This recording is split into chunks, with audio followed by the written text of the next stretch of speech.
Assalamu alaikum. Alors, pour la première question demandée ici, c'est de donner la composition de chaque noyau et préciser ce que les deux noyaux ont en commun. Alors, ici, donner la composition des noyaux, c'est revient tout simplement à déterminer le nombre de protons ainsi que le nombre de neutrons. Alors, on remarque tout simplement que ces deux noyaux ont en commun le même nombre de nucléons. On voit bien que pour le noyau de fer, nous avons le nombre de nucléons est égal à 59. Pour le cobalt, ici, nous avons le nombre de nucléons est égal à 59. Alors, la question suivante nous demande de calculer en mégaélectrovolts les énergies de liaison de fer 59 et de cobalt 59. Alors, voici la formule appliquée. L'énergie de liaison est égale au défaut de masse multiplié par C carré. Donc, ici, pour le cobalt 59, on trouve une valeur de 503,54 mégaélectrovolts. Pour le fer 59, on trouve une valeur de 503,49 mégaélectrovolts. Alors, la question demandée par la suite, les valeurs des énergies de liaison permettent-elles de comparer la stabilité de ces deux noyaux? Alors ici, il faut savoir tout d'abord que la stabilité des noyaux est déterminée par la valeur de son énergie de liaison par nucléon. Alors, comme les deux noyaux ont le même nombre de nucléons, tel que vous le voyez ici, pour le fer, nous avons A est égal à 59, cobalt A est égal à 59. La comparaison des énergies de liaison suffit pour comparer leur stabilité.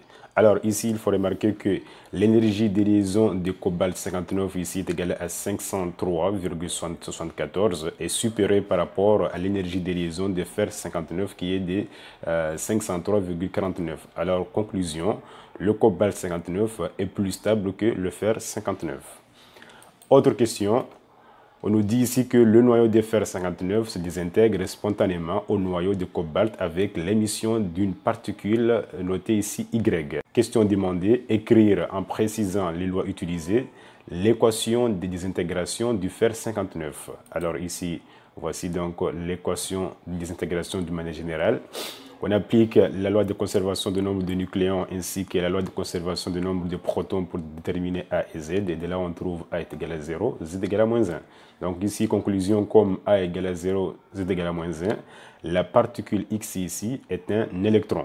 Alors voici donc l'équation finale. Alors la question suivante nous demande d'expliquer son origine, c'est-à-dire l'origine de l'électron émis ici. Alors ici, l'émission d'un électron par un noyau s'explique par la transformation des neutrons en protons selon l'équation suivante.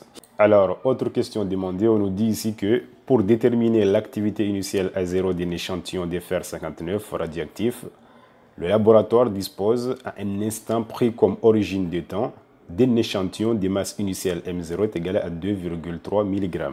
La mesure de l'activité ADT de cet échantillon, chaque intervalle de 10 jours, lui a permis de constater que le rapport entre AT et ADT plus 10 est égal ici à 1,17, avec T, la date exprimée ici en jours.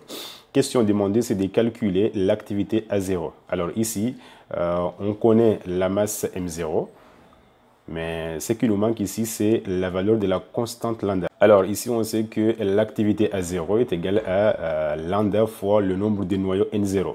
Or, le nombre de noyaux N0 est égal à la masse sur la masse molaire du fer 59 multiplié par le nombre d'Avogadro.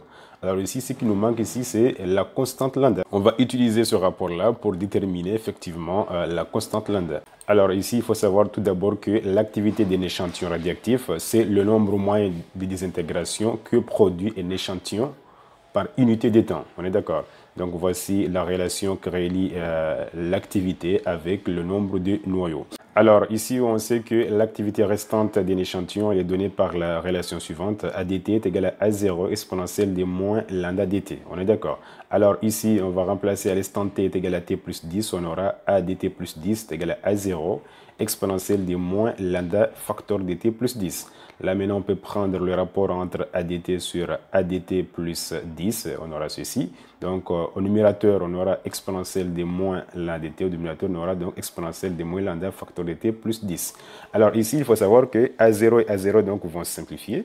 Et de là, exponentielle de moins lambda facteur dt plus 10 est égal à exponentielle de moins lambda dt multiplié par exponentielle de moins lambda fois 10. Et de là, on peut simplifier exponentielle de moins lambda dt Et ici encore, exponentielle de moins lambda dt. Il va nous rester ici au dénominateur exponentielle de moins lambda fois 10. Et lorsqu'il monte au numérateur, on aura ici exponentielle de 10 fois lambda. On y est. Or, on sait que le rapport entre ADT sur ADT plus 10 est égal à 1,17. Donc là, on peut écrire que exponentielle de 10 lambda est égal à 1,17. Alors, on va prendre l'élément par membre et de là, on tire la constante lambda.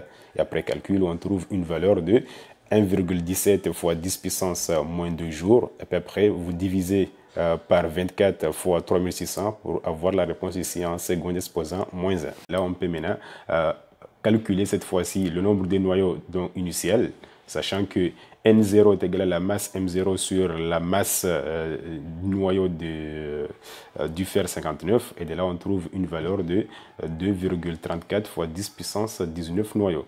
Ou bien, vous pouvez appliquer la formule suivante, c'est-à-dire nombre de noyaux N0 est égal à la masse M0 sur la masse molaire du fer 59 multiplié par le nombre d'Avogadro. Et de là, vous trouvez encore la même réponse. Et de là, vous pouvez maintenant appliquer la formule suivante, c'est-à-dire la valeur de l'activité A0 est égale à la constante lambda exprimée en seconde exposant moins 1 multiplié par le nombre de noyaux initial. Et de là, on trouve une valeur de 4,26 fois 10 puissance 12 becquerel. Alors, autre question, nous demande ici de déterminer la masse de fer désintégrée à l'instant t est égale à 21 jours. Alors, on applique la formule suivante. La masse désintégrée est égale à la masse initiale moins la masse restante. Or, la masse restante est égale ici à M0 exponentielle de moins lambda dt. Et là, vous pouvez factoriser par M0 et là, vous aboutirez à l'expression suivante. Maintenant, vous faites l'application numérique et après, on trouve une valeur de 0,646 mg. Là-dessus, je vous remercie et on se retrouvera prochainement pour un nouveau tuto.